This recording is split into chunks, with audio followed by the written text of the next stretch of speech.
I caught my husband Mark cheating. I think it's rare for someone to actually witness that.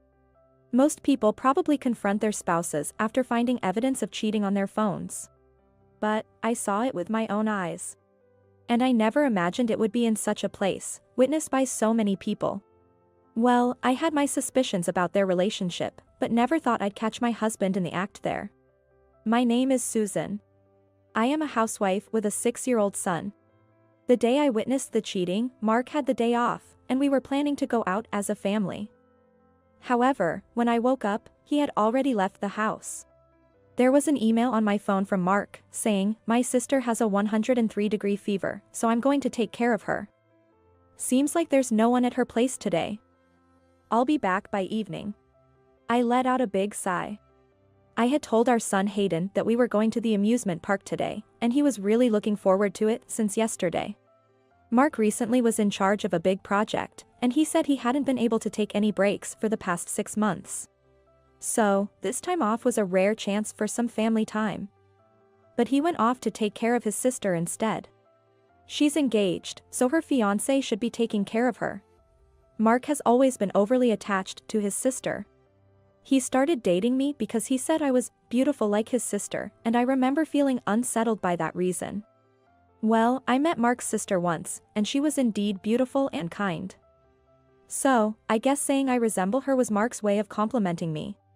But still, it made me feel uncomfortable. Mark used to say, "I want both a son and a daughter," and was very keen on intimacy. But since Hayden was born, the frequency drastically decreased. Now, it's practically non-existent.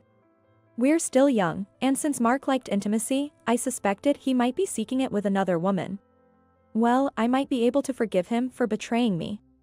It's infuriating, though. But what really bothers me is how he disappears early in the morning even on his days off, like today. He could at least spend some time with Hayden on these days off. Hayden adores his dad and cries when he realizes Mark isn't around.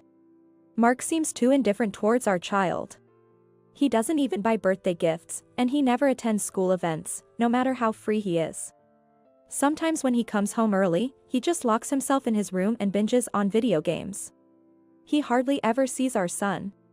Our son Hayden, who used to be a daddy's boy, might soon start seeing him as some stranger. Oh, and about Mark being busy with a big project, that was a lie. I was suspicious because he was hardly ever home, so I asked a former classmate who works at the same company, "Is Mark really that busy?" My classmate said, "No way, Mark's just a sidelined employee with nothing to do, always looking free. He leaves work on time every day, too." He told me this, laughing. I thought to myself, I knew it. After all, for someone supposedly in charge of a big project, his salary was still around $2,000, and he never looked tired from overtime. In fact, he seemed rather well rested. This also fueled my suspicions about his cheating. Despite all my frustrations, I finished preparing breakfast. I checked the time and wondered. It was odd. Usually, even without being woken up, Hayden would be up by 7 a.m., but it was well past that time. We would miss the daycare bus if I didn't hurry, so I went to wake him up. In his room, Hayden was still asleep. When I tried to wake him up saying, "It's morning. Time to get up," instead of a response, I heard a pained moan. Worried, I reached out to my son's distressed face and placed my hand on his forehead. It was burning hot. I called his name and gently shook his shoulder.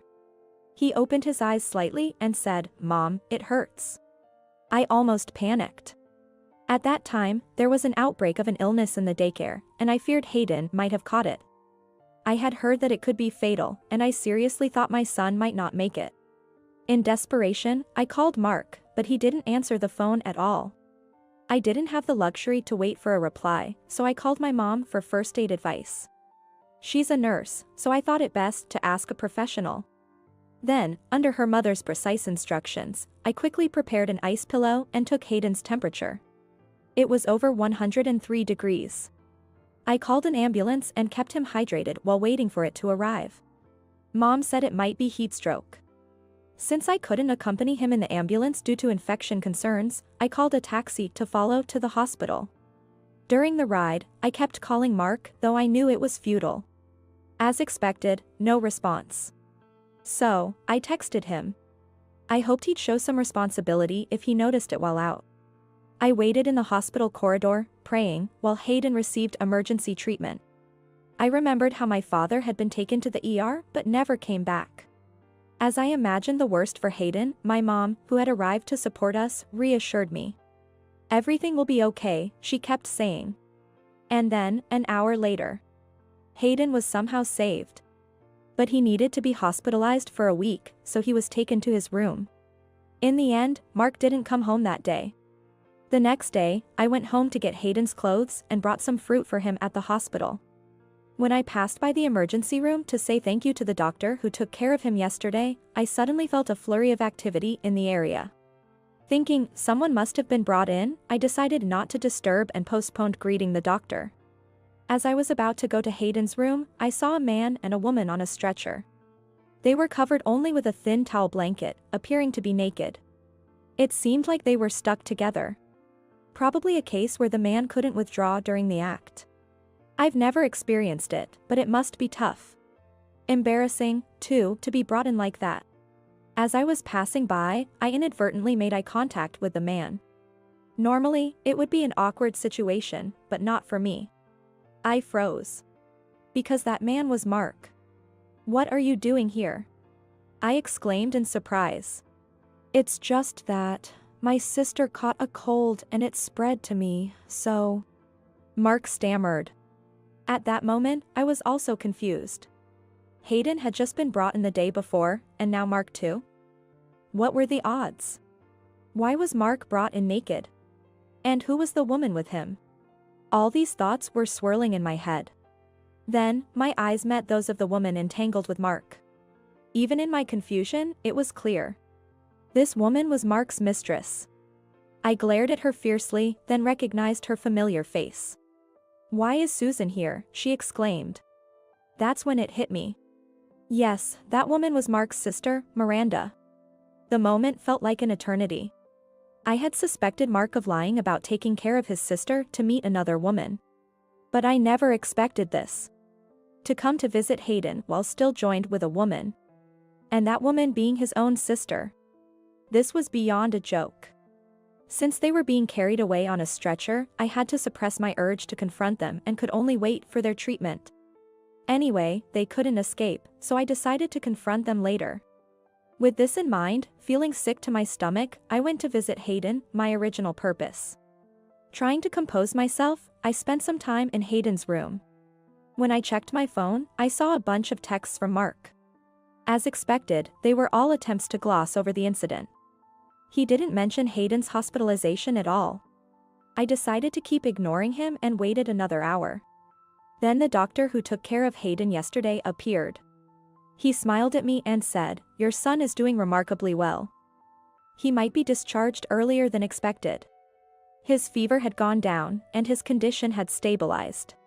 It turned out to be a combination of a cold and heat stroke. "You gave him lots of water, right?"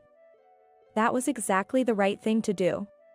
"You're a smart mom, he's lucky to have you," he even complimented me. It was more thanks to my mother, really. I should treat her some fancy meal as a present. After thanking the kind doctor, I knew I was about to face a huge ordeal. I was relieved about Hayden, but my anger was boiling inside. "Mommy, you look scary." I had frightened Hayden.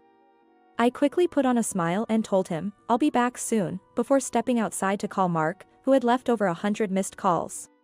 Mark answered and immediately started with, "It's not what you think." There was a reason for. He got it all wrong. Shouldn't he be worried about Hayden first? Well, a man who was busy with his own sister while his son was suffering would hardly care about him. Such a husband made me worry about Hayden's future. I couldn't see Mark changing, so I decided to divorce him. Life might be harder, but I can manage for Hayden's sake. I told Mark, "You were busy with that while Hayden was suffering, right? You've probably always done it whenever you had a chance, even with your own sister." That's truly disgusting. Mark was speechless. I continued, "By the way, I've already reported this to your parents. I won't tell your workplace. I need you to be able to pay alimony and child support. So, goodbye." 3 days later. Hayden recovered quicker than expected, so after completing the discharge procedures, we finally headed home, just my beloved son and me. Of course, Mark was not there. After the whole fiasco, Mark did come to apologize directly, but I told him I already hired a lawyer for a divorce. Mark pleaded, "This was my first time. Forgive me just this once. You're the only one for me." But I coldly told him, still lying at this point? "I know everything already. Your sister confessed it all." Yes, I had anticipated that Mark wouldn't easily agree to the divorce. So, I had first approached Mark's sister, the other party involved, for negotiations. "I hear you're getting married soon. Congratulations." "Thank you. I was thinking of sending a congratulatory message, but I have an even better idea." "Want to know what it is?" "You're not going to talk about this, are you?" "Yes. Everyone should know what kind of person you are. Just mentioning this will make it crystal clear." I smiled slyly. "Please don't. My life would be over if you did that." Pretending to consider, I continued with a smile. "Well, I guess I can keep quiet about this. In return, why don't you tell me in detail how many times you and Mark did it? That way, I'll stay silent." "Of course, your brother might feel betrayed, but what will you do?" She immediately confessed, "I'll tell you everything, just please don't tell him." When I told this to Mark, he fainted from the shock of being betrayed by his sister. After waking up, Mark agreed to divorce and left the house dejectedly. I then proceeded through a lawyer to demand a divorce, custody of our son, and both alimony and child support from Mark. Mark tried to argue about the amount, but I whispered in his ear, "Shall I spread the word at your company?" He quickly agreed, "I'll pay the amount you asked," and left the law office. Later, somehow his company found out about the incident, and he was severely reprimanded. A month later, he lost his job and now works at a food factory, placing strawberries on cakes. Somehow, even there, everyone knows about his deeds, and he is often the subject of young women's gossip, feeling quite isolated. As for Mark's sister, despite me keeping quiet, her fiancé broke off their engagement after the whole thing was revealed. Apparently, her fiancé, suspecting infidelity, had hired a private investigation. She was demanded a large sum as compensation for the broken engagement and now works at a strip club. Recently, her ex-fiancé gave me photos of them in the act, saying I should use them if needed. I wondered what kind of nerve he had to give such a thing to a woman like me. However, I decided to keep it stored in my dresser. If Mark contacts me or does anything, I'll gratefully use it as a precaution. I've moved back to my parents' house for a fresh start and am raising Hayden with their support. Since my parents lived far away and couldn't see their grandson often, they were happy to help as much as they wanted. I try not to rely on them too much, though. Hayden, who once had a high fever, has been healthy for 3 years now, and is continuously awarded for his great performance at school. He seems to have completely forgotten about his biological father and enjoys every day. This is the most pleasing thing for me. Oh, that reminds me, our family has grown. It's the white cat, Snowball, sleeping comfortably on my lap. Before moving, I said goodbye to Snowball, who often visited our garden.